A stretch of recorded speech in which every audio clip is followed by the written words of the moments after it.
그날의 공기는 이상하게도 무거웠다. 문을 열기 전부터 집안이 낯설게 느껴졌다. 평소와 다를 것 없는 저녁, 장을 보고 돌아와 열쇠를 꽂는 손이 잠시 멈췄다. 이유는 없었다. 다만 오래된 시계가 멈추기 직전 내는 소리처럼 마음 한켠에서 작은 경고가 울렸을 뿐이다. 나는 그 신호를 무시했고 그것이 내 인생의 방향을 바꾸는 순간이 될 줄은 몰랐다. 현관을 지나 침실로 향하는 발걸음은 조용했다. 집은 조용했지만 그 조용함은 평화가 아니었다. 벽에 걸린 가족 사진들이 나를 바라보는 듯했고 바닥의 그림자조차 숨을 죽이고 있었다. 문틈으로 새어나오는 기척은 설명하기 어려웠다. 소리도 아니고 움직임도 아닌 오랜 신뢰가 한꺼번에 무너질 때 나는 감각이었다. 문을 열었을 때 나는 즉시 이해했다. 설명이 필요 없는 장면이었다. 오랫동안 함께 쌓아온 시간과 약속이 그 방 안에서 낯선 형태로 뒤엉켜 있었다. 나는 한 발짝도 더 들어가지 못한 채 서 있었다. 심장이 요동쳤지만 소리는 나지 않았다. 몸이 얼어붙은 것처럼 움직이지 않았다. 분노도, 울음도 아니었다. 그보다 먼저 찾아온 것은 믿음이 사라질 때의 공허함이었다. 그 순간 나는 스스로를 밖에서 바라보는 느낌을 받았다. 침실에 익숙한 가구들, 정리해둔 이불, 창가에 놓인 화분까지 모두 제자리에 있었지만 그 방은 더 이상 우리의 공간이 아니었다. 나는 그곳에서 아주 오래된 기억 하나가 천천히 꺼지는 것을 느꼈다. 신혼여행에서 웃던 얼굴, 비 오는 날 함께 우산을 나눠 쓰던 장면, 아이가 없던 우리만의 조용한 밤들. 그 모든 것이 한순간에 과거가 되었다. 나는 아무 말도 하지 않았다. 돌아섰고 문을 닫았다. 닫히는 소리가 너무 크게 들릴까 봐 조심했지만 그 소리는 이미 내 안에서 울리고 있었다. 거실로 나와 소파에 앉았을 때 손이 떨렸다. 컵에 물을 따르려다 흘렸고 바닥에 떨어진 물방울을 보며 이상하게도 차분해졌다. 눈앞에 물이 퍼지듯 내 삶도 방향 없이 번지고 있다는 생각이 들었다. 그날 밤은 길었다. 잠들지 못한 채 창밖에 불빛을 세었다. 도시의 불빛은 변함없이 반짝였고 세상은 아무 일도 없다는 듯 흘러갔다. 하지만 내 안에서는 무언가가 끝나고 있었다. 분노는 천천히 올라왔고 슬픔은 그 뒤를 따랐다. 그러나 가장 크게 자리 잡은 감정은 배신감이었다. 그것은 날카롭지 않았다. 오히려 둔하고 무거워서 숨쉬기조차 어렵게 만들었다. 다음 날 아침, 그는 집을 나섰다. 평소와 같은 시간, 같은 코트, 같은 구두. 달라진 것은 아무것도 없는 것처럼 보였지만 모든 것이 달라져 있었다. 문이 닫히고 난 뒤 집안의 침묵이 나를 감쌌다. 그 침묵 속에서 나는 처음으로 현실을 직면했다. 이 일은 우연도 실수도 아니었다. 이미 오래전부터 균열이 있었고 나는 그것을 보지 않으려 했다. 며칠 동안 나는 일상적인 행동을 반복했다. 밥을 먹고 설거지를 하고 세탁기를 돌렸다. 몸은 움직였지만 마음은 한 발짝 뒤에 남아 있었다. 거울을 보면 낯선 여자가 서 있었다. 눈 밑에 그늘이 짙어졌고 미소는 사라졌다. 나는 나 자신에게 묻지 않았다. 왜 이런 일이 일어났는지, 내가 무엇을 잘못했는지. 그 질문들은 너무 아파서 아직 꺼낼 수 없었다. 시간이 지나면서 주변의 시선이 느껴지기 시작했다. 말하지 않아도 사람들은 알았다. 전화가 줄었고 안부는 형식적으로 변했다. 그럴수록 나는 더 조용해졌다. 밤마다 침대 한쪽이 비어있다는 사실이 실감났다. 이불의 주름, 남아있는 체온의 흔적이 오히려 더 선명하게 다가왔다. 그 빈자리는 단순한 공간이 아니라 함께했던 삶의 부재였다. 결국 우리는 마주 앉아야 했다. 법적인 절차라는 단어가 현실이 되었고 서류와 날짜, 결정들이 나열되었다. 감정은 이미 충분히 상처받아 있었기에 그 과정은 차갑게 느껴졌다. 나는 종종 창밖을 바라보며 생각했다. 이렇게 끝나는구나. 소리 없는 결말, 박수도, 위로도 없는 막 내림. 하지만 이 모든 과정 속에서 나는 조금씩 변하고 있었다. 처음에는 무너진 사람처럼 느껴졌지만 어느 순간부터는 질문이 달라졌다. 어떻게 살아갈 것인가? 무엇을 붙잡고 무엇을 내려놓을 것인가?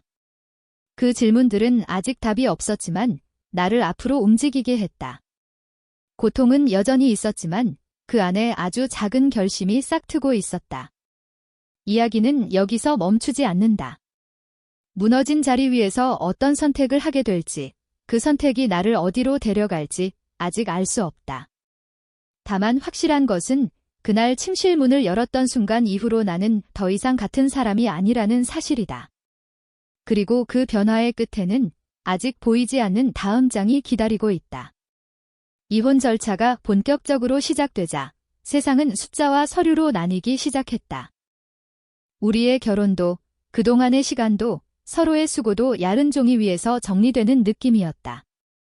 변호사 사무실의 공기, 번호표를 뽑고 기다리는 사람들의 표정, 서명할 때마다 들리는 펜 끝의 마찰음까지.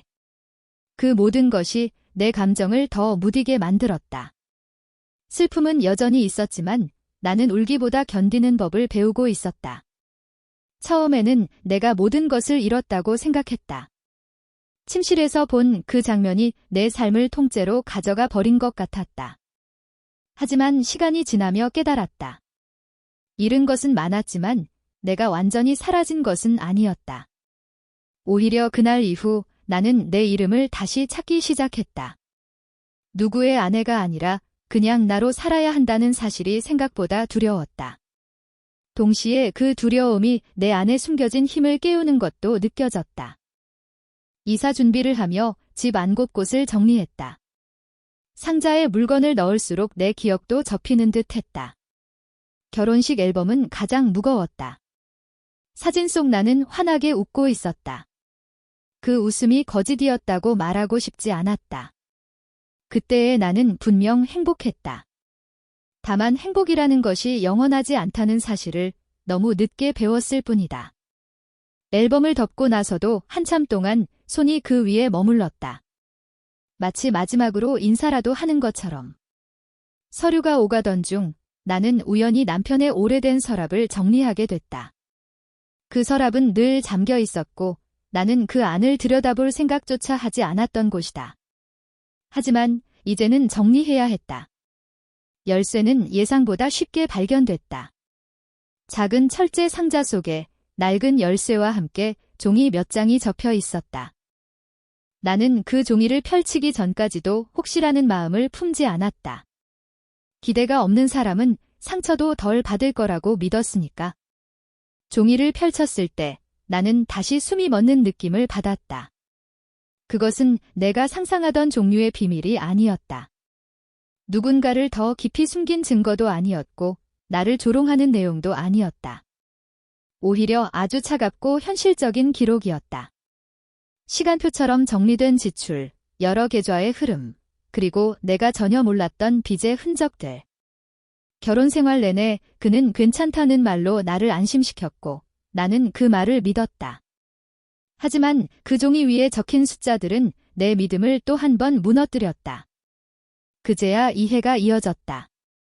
최근 몇 년 동안 그가 유난히 예민했던 이유, 작은 일에도 과하게 반응했던 순간들, 내가 무언가 묻기만 하면 피곤하다는 표정으로 얼버무리던 태도. 모든 것이 하나의 그림으로 연결됐다. 그날 침실에서 벌어진 일은 단지 감정의 배신이 아니라 이미 무너져 있던 삶의 균열이 밖으로 터져나온 결과였을지도 모른다는 생각이 들었다. 그리고 그 균열의 바닥에는 내가 알지 못했던 책임과 두려움이 있었다. 하지만 이상하게도 그 사실이 나를 더 아프게만 하지는 않았다. 오히려 내 마음 어딘가가 차갑게 정리되는 느낌이었다. 나는 그동안 스스로를 탓하며 밤을 지새웠다. 내가 부족했나? 내가 무뎠나? 내가 더 따뜻했다면 달라졌을까?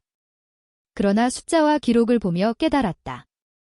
문제의 뿌리는 내가 아닌 곳에도 있었다. 그는 나와 함께 서야 할 자리에서 혼자 숨는 쪽을 선택했고 그 숨음이 결국 가장 잔인한 방식으로 모습을 드러낸 것이다. 이 사실을 안 뒤로 이혼 과정은 더 명확해졌다. 감정이 더 이상 나를 흔들지 못했다. 나는 차분하게 내 몫을 확인하고 필요한 절차를 밟았다. 정리한다는 말이 이렇게 마음의 형태를 바꿀 수 있다는 걸 처음 알았다. 매번 도장을 찍을 때마다 나는 내가 조금씩 다시 세워지는 것을 느꼈다. 누구도 나를 대신해서 내 삶을 정리해주지 않는다는 사실이 처음에는 외로웠지만 나중에는 강해지는 이유가 됐다.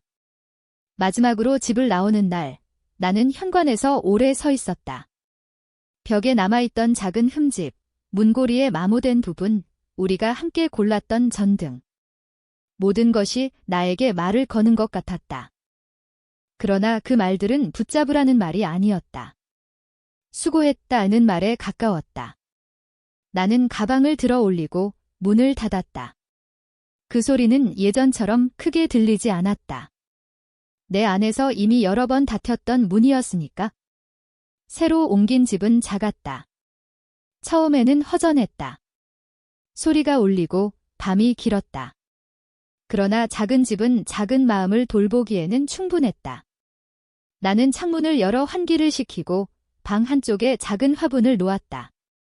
화분은 이전 집에서 가져온 것이었다. 그 식물은 한동안 시들해 보였지만 며칠 뒤 새 잎을 내기 시작했다.